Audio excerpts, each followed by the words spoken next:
हमारे साथी हमारी बात हुई तो मेरे साथियों इमीडिएटली उनसे कहा कि आपको सिकंदराबाद आना है, और साथियों आज वो आपके बीच में उपस्थित हैं, उनका तहे दिल से धन्यवाद है। और साथियों आज के मुख्य चीफ गेस्ट, उनको और भी कार्यक्रमों में जाना है। और साथियों यहाँ वक्ता तो बहुत है लेकिन कुछ खास आप हैं, यहाँ बैठे हुए हर दिल का एहसास आप हैं, और मंचों से संविधान की बात तो सभी करते हैं लेकिन मेरी तरह संविधान को घर घर पहुंचाने वाले इंसान आप हैं। साथियों अभी से जेंडर जी आपके बीच में आएंगे, और साथियों आप उन्हें ध्यान से सुने, सभी साथी उनकी बातों को ध्यान दें। सभी संतों गुरुओं महापुरुषों को नमन करते हुए तथागत बुद्ध, संत कबीर, गुरु नानक देव, बिरसा मुंडा पाखंडवाद के घोर विरोधी रहे पेरियार, ईवी, रामा स्वामी नायकर, इस देश में शिक्षा की अलग जगाने वाले राष्ट्रपिता ज्योतिबा फूले, मां सावित्रीबाई फूले, उनके इस संघर्ष में उनका साथ देने वाली मां फातिमा शेख, हमें इस देश में आरक्षण के जनक छत्रपति शाहू जी महाराज, हमें आपको मान सम्मान स्वाभिमान की जिंदगी देने वाले भारत के संविधान निर्माता, करोड़ों शोषित वंचित पीड़ितों के मुक्तिदाता हमारे रहबर डॉक्टर बाबा साहेब अम्बेडकर, और इस देश में जातियों में बटे समाज को, टुकड़ों में बटे हुए समाज को एक माला में पिरोकर कश्मीर से लेकर कन्याकुमारी तक साइकिल यात्रा करने वाले 21वीं सदी के सबसे बड़े महानायक हमारे रहबर मान्यवर कांशीराम साहब के चरणों में नमन करते हुए अपनी बात को शुरू करूंगा। साथियों, सोचने से नहीं मिलते हैं तमन्नाओं के शहर। जैसा कि आप सभी को पता होगा, कितने लोग जानते हैं कि जो पहले दिन से हमारी यात्रा को वॉच कर रहे हैं, हाथ उठा के बताओ। बीती 23 जुलाई से बाबा साहेब अम्बेडकर की जन्मस्थली मध्य प्रदेश के महू से हमने एक संकल्प की शुरुआत की, जिसका नाम रखा बहुजन जागो मार्च, और जिसका उद्देश्य रखा बहुजन नेताओं साथ में आओ, क्योंकि हम बहुत अच्छे से जानते हैं कि बिखरा हुआ समाज कभी शासक नहीं बन सकता। मैं एक नज्म गा के अपनी बात शुरू करूंगा। लुटाते तेरे खातिर जान तो भी गम नहीं होगा, लुटा दे तेरे खातिर जान तो भी गम नहीं होगा, तेरे जैसा कोई अब जख्म का मरहम नहीं होगा। पढ़ा तुझको तो एक शायर ये दिल की धड़कने बोली, कई सदियों तलक अब दूसरा अम्बेडकर नहीं होगा, कई सदियों तलक अब कांशीराम सा नहीं होगा। मैं आपसे, खासकर नौजवानों से, हमेशा आपने मेरे अग्रेशन को देखा है सोशल मीडिया के माध्यम से, बाबा साहेब अम्बेडकर की वीडियोस को उनके ऊपर शायरियां में करता हूं, आपने देखा है। लेकिन वर्तमान समय में जो सबसे ज्यादा जरूरी है वो क्या है? बाबा साहेब अम्बेडकर ने कहा था कि हमें 21वीं सदी में इस देश का हुक्मरान बनना है। बाबा साहेब अम्बेडकर अपनी 4 संतानों को कुर्बान करके चले गए। मान्यवर कांशीराम साहब ने बाबा साहेब अम्बेडकर के पस धुले कारवां को दोबारा जीवित किया, और दोबारा जीवित करते हुए उन्होंने कश्मीर से लेकर कन्याकुमारी तक साइकिल यात्रा की। उन्होंने घर छोड़ दिया, परिवार छोड़ दिया, न किसी के दुख में गए, न किसी के सुख में गए, न कभी शादी की, और उन्होंने इस समाज को अपना परिवार मानते हुए सामाजिक परिवर्तन की मुहिम को जिंदा किया। लेकिन आज मेरा सवाल है उन तमाम नेताओं से, क्योंकि सवाल किसी को तो करना पड़ेगा। जिस सदी में डॉक्टर अम्बेडकर ने कहा कि हमें इस देश का हुक्मरान बनना है, जिस सदी में मान्यवर कांशीराम साहब ने इतना बड़ा त्याग कर दिया, उस सदी में हम इस देश की सत्ता से इतने दूर क्यों हैं? ये सवाल करने वाला कौन होगा? आज इस देश में हमारे नेता, मैं एक से एक बाहुबली नेता आपको गिना सकता हूं जो समाज की लड़ाई लड़ रहे हैं। इस देश में देश की सबसे बड़ी कद्दावर नेता आदरणीय माननीय बहन कुमारी मायावती है। कद्दावर नेता या नहीं है? बताओ, है कद्दावर नेता या नहीं है? मैं कोई राजनीतिक व्यक्ति नहीं हूं, ना मैं किसी पार्टी और संगठन से अपना ताल्लुकात रखता हूं, क्योंकि वर्तमान समय में किसी पार्टी, किसी संगठन की कट्टरता रखने से मुझे पता है कि हम किसी भी मूवमेंट को साकार नहीं कर सकते हैं। क्या एडवोकेट चंद्रशेखर आजाद, उदित राज, वामन मेश्राम, प्रकाश अंबेडकर, रामदास अठावले, चिराग पासवान, अखिलेश यादव, जयंत चौधरी, अगर हम बहुजन समाज की बात करते हैं तो वो 6743 जातियां जिन्हें हम लोग चमार, वाल्मीकि, कोरी, कुर्मी, पासी, धोबी, धानु, कहीर, गडरिया, गुर्जर, जाट, नाई, यादव, तेली, कुमार, महा, डोग, पटेल और तमाम उन जातियों में जानते हैं जिनके साथ शोषण समान था। लेकिन आज हमारे नेताओं की वजह से हमारा समाज बट रहा है। ये बात हमारे नेताओं को हमें समझानी पड़ेगी। बीते 2.5 महीने से अपने घर को छोड़ के हम लोग महू, इंदौर, देवास, सीहोर, भोपाल, बुरई, ललितपुर, झांसी, डबरा, दतिया, ग्वालियर, मुरैना, धौलपुर, आगरा, हाथरस, अलीगढ़ और उन तमाम जनपदों से होते हुए आज बुलंदशहर जनपद के अंदर हैं और पैदल पैदल चल रहे हैं। क्या धूप में, गर्मी में कोई भी नौजवान हमारे साथ, हमारी टीम भी जो चल रही है, इनको कोई फंडिंग नहीं कर रहा है। बहुत सारे लोग कह रहे हैं कि अभिषेक जाटव को तो चंद्रशेखर आजाद का फ्रंट बना के तैयार किया जा रहा है और अभिषेक जाटव को तो मायावती ने भेजा है, अभिषेक जाटव को तो चंद्रशेखर आजाद ने भेजा है। तो देखो, ये मूवमेंट किसी के पिताजी की पपोती तो है नहीं। ये मूवमेंट किसी के पिताजी की पपोती है क्या? जब हमें नजर आएगा कि हमारे नेताओं की वजह से आज मूवमेंट पस्त हो रहा है तो हम डंके की चोट पे अपने नेताओं से भी सवाल करेंगे, मन भक्त बनना पसंद नहीं करेंगे। और मैं समाज के अंदर वर्तमान समय के अंदर एक ऐसी क्रांति पैदा करने जा रहा हूं। ये समाज से मिलकर बनेगा। मैं कोई संगठन बनाने नहीं जा रहा हूं, मैं कोई पार्टी बनाने नहीं जा रहा हूं, लेकिन वर्तमान समय में अपने नेताओं की गले की ऐसी हड्डी बनना चाहता हूं कि ना उन पे निगला जाए, ना उन पे निगला जाए। और मैं उनसे सवाल करना चाहता हूं कि हमें इस देश का हुक्मरान बनना है।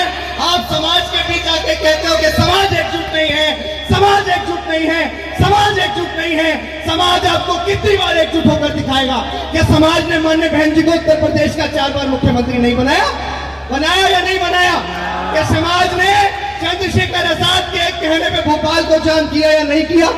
समाज ने चंद्रशेखर आजाद के एक कहने पे दिल्ली को जाम किया या नहीं किया? क्या समाज ने उदित राज के एक कहने पे दिल्ली के रामलीला मैदान को भरने का काम किया या नहीं किया? तो अब समाज आपसे हाथ जोड़ के निवेदन कर रहा है कि आने वाला 2024 का लोकसभा इलेक्शन हमारी आजादी का मात्र 7 से 8 महीने का एक समय बचा है। दुश्मन फूले शाहू पेरियार, ललाई अम्बेडकर और मान्यवर कांशीराम साहब की पूरी मूवमेंट को खाने को तैयार बैठा है। आपकी रूह कब कांपेगी? आपका जिस्म कब कांपेगा? आप अपने घर के सुख चैन को छोड़कर इस समाज की तरफ कब देखेंगे? ये वो समाज है जिसने आपको फर्श से अर्श पे पहुंचाया। ये वो समाज है जिसने तमाम नेताओं को बड़ी बड़ी लंबी लंबी गाड़ियों के काफिले दिए। लेकिन आज समाज आपसे निवेदन कर रहा है कि इस समाज के खातिर आप एकजुट हो जाइए।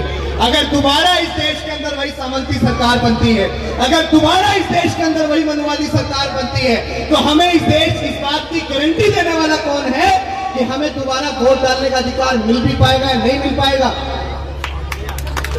है इस बात की गारंटी?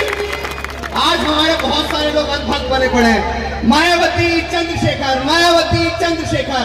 अगर इससे मूवमेंट कामयाब हो जाएगा मूर्खों, इससे मूवमेंट कामयाब नहीं होगा, इससे दुश्मन जरूर कामयाब हो जाएगा। अगर आप लोग प्रयास करेंगे, अगर आप लोग प्रयास करेंगे तो बहुजन समाज की 2 बड़ी शख्सियत माननीय बहन जी के पास एक बहुत बड़ा अनुभव है, क्योंकि उन्होंने मान्यवर कांशीराम साहब के साथ, बहुत सारे लोग आज कहते हैं कि मायावती तो महलों की रानी बन के बैठ गई है, मायावती तो अपने घर में बैठ गई है, समाज को नहीं देख रही है। तो 20-22 साल की बेटी को घर से बाहर निकालो, तब आपको एहसास होगा कि फरस से महलों तक का सफर कैसा होता है।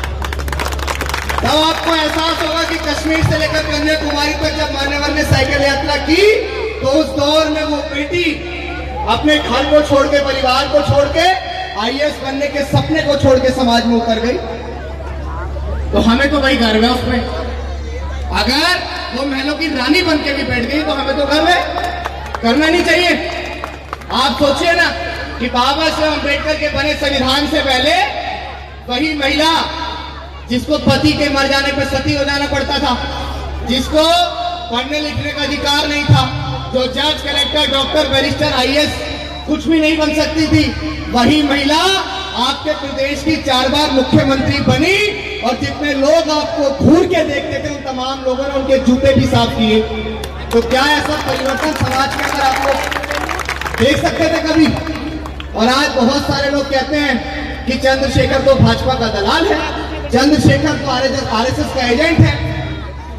अगर समाज के अंदर इतने सारे नौजवान को तैयार करने वाला भाजपा का एजेंट होता, अगर समाज के अंदर समाज के मान सम्मान स्वाभिमान के लिए कहीं भी लड़ने की बात हो तो चंद्रशेखर आजाद सबसे पहले खड़े हो जाते हैं। अगर इतनी बड़ी क्रांति समाज के अंदर लाने वाला नौजवान भाजपा और आरएसएस का एजेंट होता है तो मैं तो कहूंगा कि प्रत्येक नौजवान को भाजपा और आरएसएस का एजेंट ही हो जाना चाहिए। अगर इतनी बड़ी क्रांति आप समाज के अंदर लेके आ सकते हो तो आपको भाजपा और आरएसएस का एजेंट ही हो जाना चाहिए। लेकिन आज मैं आपसे सिर्फ इतना कहूंगा, भाई हाथ जोड़ के निवेदन है, अपने नेताओं के अंदर कमियां मत ढूंढो यार। दुश्मन तो यही चाहता है ना कि आप अपने नेताओं के अंदर कमियां ढूंढते रहो और दुश्मन मूवमेंट में कामयाब हो जाए। ये आज हमने जब देखा ना, जमीन से उतर के वहां से हम लोग यहाँ तक आ गए। मैं अपने समाज के बीच हूँ, अपने समाज के बीच अपनी बातें नहीं रखूंगा तो कैसे काम चलेगा।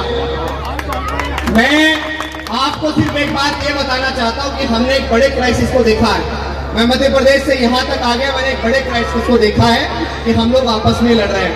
और आज आपको मैं नौजवान साथी यहाँ खड़े हुए हैं, आप लोग अभिषेक के ग्लैमर को देखते हैं, आप लोग लंबी लंबी गाड़ियों के काफिले को देखते हैं, आप लोग फोटो खिंचवाने पसंद करते हैं, आप लोग देखते हैं कि हम कभी भी पुलिस से भिड़ जाते हैं। लेकिन अगर उसके पीछे सबसे महत्वपूर्ण कोई चीज है तो वो शिक्षा है।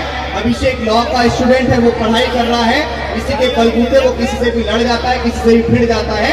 अगर आपके पास ज्ञान नहीं होगा तो आप कुछ नहीं कर पाओगे।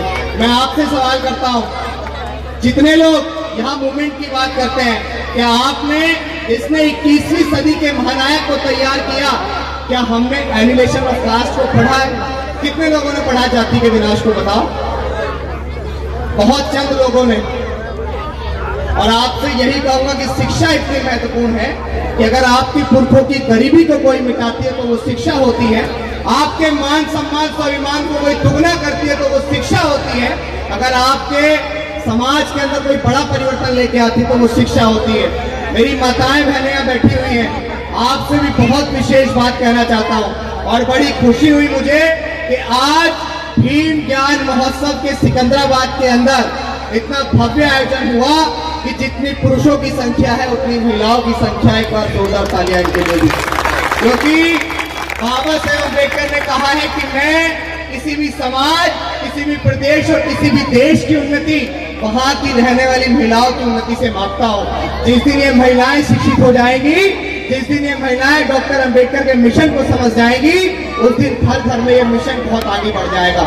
मैं आपसे कहना चाहता हूँ, तमाम लोगों से कहना चाहता हूँ कि जो अपने छोटे छोटे बच्चों को मजदूरी पे भेज देते हैं, 15-16 साल के नौजवानों को मजदूरी पे भेज देते हैं चंद 500 से 600 के लालच के लिए, मैं आपसे कहूंगा कि आप आज 2 निवाले बेशक कम खा लेंगे, लेकिन आने वाले वक्त में अगर आपका बच्चा दरोगा बनेगा, आने वाले कल में बेहतर शिक्षा हासिल करके आपका बच्चा डीएम बनेगा या आपका बच्चा बहुत अच्छी नौकरी करेगा, तो वो आपके साथ साथ आपके गांव का, आपके कस्बे का, आपके शहर का, आपके प्रदेश का नाम रोशन करेगा।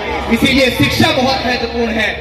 हो इस तरह हौसले आजमाया करो, मुश्किलें देख कर मुस्कुराया करो, तो निवाले भले कम ही खाया करो, अपने बच्चों को लेकिन पढ़ाया करो, अपने बच्चों को लेकिन पढ़ाया करो।